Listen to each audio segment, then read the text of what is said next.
A poison tree by William Blake. William Blake ने लिखा है अ पॉइजन ट्री। एक बहुत ही अच्छी पोएम है, एक सिंबलिक पोएम है। इस पोएम में हमें मिलेंगे 4 stanzas and each stanza containing 4 lines.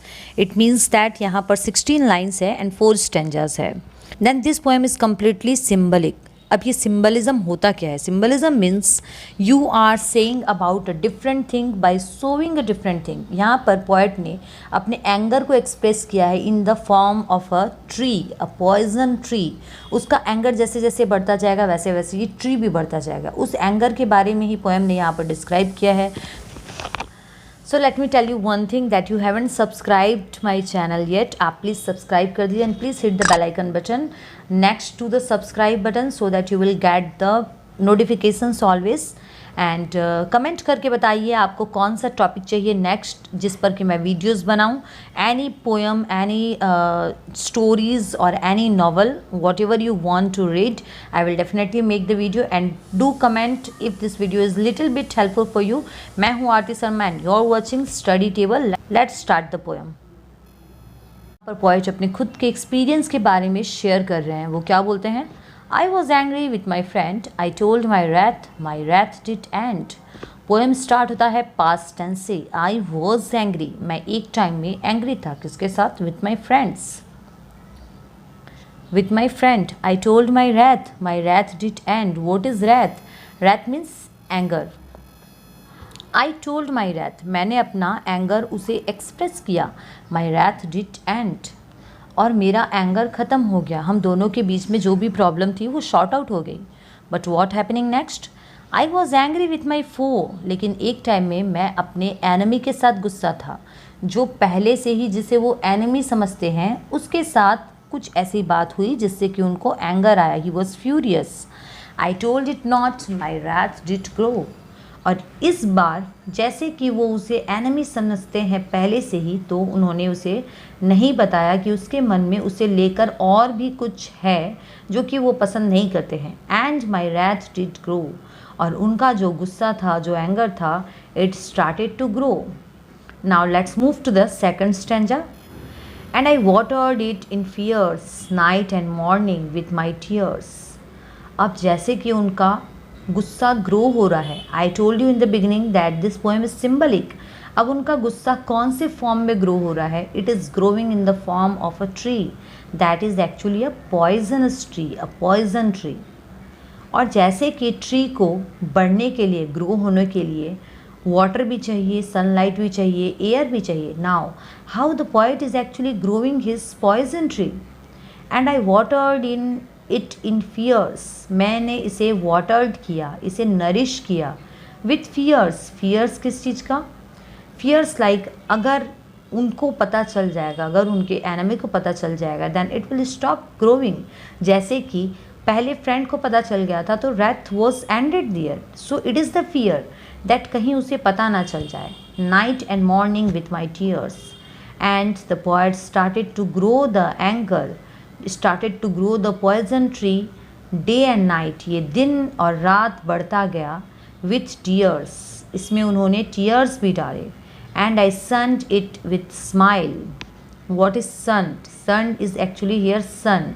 sun एक noun है और अगर हम लोग ed लगा दे तो वो verb बन जाएगा।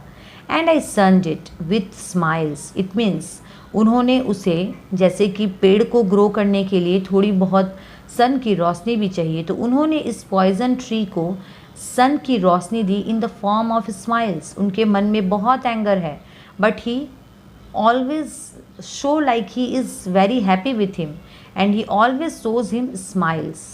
And with soft deceitful wiles, what is wiles? Sneaky ways of doing things, मतलब बहुत चालाकी से। एंड डिसीटफुल मीन्स धोखेबाजी करना। And with soft deceitful wiles, और ऐसी ऐसी वो चालें चलते थे, मतलब इतनी मीठी मीठी बात करते थे poet. The speaker use to talk the deceptive things that the enemy was unable to understand that he is being cheated. Enemy को ये पता ही नहीं चलता था कि उसे चीट किया जा रहा है। And on the other hand the speaker is actually accepting, he is accepting his experience कि मैंने ऐसा किया है। And with soft deceitful wiles, और मैं उसे अपने सॉफ्ट डिसीटफुल धोखेबाज वाली चाल से मैं उसे चीट करता रहा। आई होप आपको फर्स्ट 2 स्टैंजास समझ में आ गए होंगे। Now let's move to the third stanza. And it grew both day and night, जैसे कि अब उस पॉइजन ट्री को सब कुछ मिल रहा था, उसे सन की लाइट भी मिल रही थी, वाटर भी मिल रहा था, टीयर्स, सब कुछ जो भी चाहिए था एक ट्री को ग्रो होने के लिए वो सब मिल रहा था।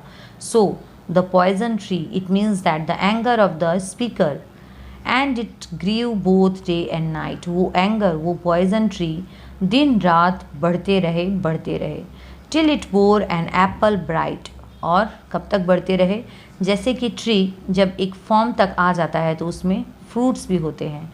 तो इस पॉइजन वाले ट्री में मीन्स उनके एंगर में एक एप्पल हुआ that is very bright till it bore an apple bright. तो यहाँ पर एप्पल एक्चुअली सिम्बलाइज किसे कर रहा है, यहाँ पर एप्पल सिम्बलाइज कर रहा है उस फो के ट्रस्ट को, because he is always cheated, the speaker always cheated him and he use to do deceptive wiles, वो उन्हें चाल चल कर ऑलवेज स्माइल कर कर ऐसा दिखाते थे कि वो उनके साथ खुश है। तो यहाँ पर एप्पल सिम्बलाइज कर रहा है उस फो के ट्रस्ट को कि अब उनमें एक ट्रस्ट आ गया था। And my foe beheld it shine, और and he knew that it was mine, और जैसे कि वो एनिमी जानता था कि ये एप्पल किसका है, it was mine, it means that वो स्पीकर का है।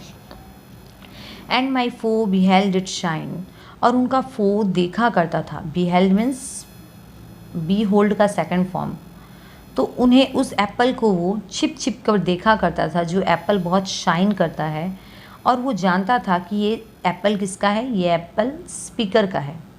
And into my garden stole when the night have veiled the pole, और उसके बाद वो स्पीकर एक बार पोएट के गार्डन में स्टोल मीन्स चोरी करना, उसने क्या चोरी किया, उस एप्पल को चोरी किया। कब चोरी किया, when the night had veiled the pole, pole means earth and veiled means अंधेरा कर लेना, वेल्ड एक्चुअली मीन्स होता है घूंघट। जब नाइट ने, जब अंधेरे ने पूरे पोल को, इस मीन्स पूरे अर्थ को, पूरे यूनिवर्स को वेल्ड कर लिया, छिपा लिया अपने घूंघट में, जब चारों तरफ अंधेरा ही अंधेरा हो गया, that time the enemy came in to the garden of the speaker and he stole the apple, उसने वो एप्पल ले लिया। In the morning glad I see my foe outstretched beneath the tree, और उसके बाद पोएट यहाँ पर बोलते हैं, जैसे हम किसी से गुस्सा हो जाते हैं, हमारे मन में बहुत एंगर, बहुत रिजेंटमेंट होता है, तो जब हम उससे बदला ले लेते हैं तो हमारे मन को एक तसल्ली भी आती है। Same thing is happening with the poet, he is saying, जब मैंने सुबह देखा कि वो out stretched beneath the tree, वो आउट स्ट्रेच्ड मतलब एकदम पसर कर सो जाना, इट मीन्स वो उस एप्पल को खाकर मर गया। The enemy was dead because he has stolen the apple and he trusted that apple, उसको उस एप्पल के ऊपर ट्रस्ट था और उसने उस एप्पल को खाया, but that was actually the poison tree, और इसीलिए वो ख़त्म हो गया। And the poet was glad to see, और तब उस पोएट को देखकर उसे बहुत खुशी हुई। But in this poem the poet is actually saying that human के ये नेचर है कि वो रिजेंटमेंट से, बहुत गुस्से में जब वो आ जाता है तो वो आपसे बदला लेना चाहता है। And that's why the poet is actually giving us message that you should not always keep your anger inside you, आपको उसे एक्सप्रेस करना चाहिए जिससे कि वो सॉर्ट आउट हो जाए और ख़त्म हो जाए। बिकॉज आफ्टर दैट अगर वो पर्सन आप पे ट्रस्ट करता है या फिर आप उस एंगर को अपने में रख कर खुद का ही नुकसान करते हो। So this was the poem by William Blake. अगर आपको ये पोएम अच्छी लगी हो तो please hit the bell icon button, subscribe my channel and please support study table and please do comment कौन से टॉपिक पर आपको नेक्स्ट वीडियो चाहिए। I will wait for your comment. Thank you so much.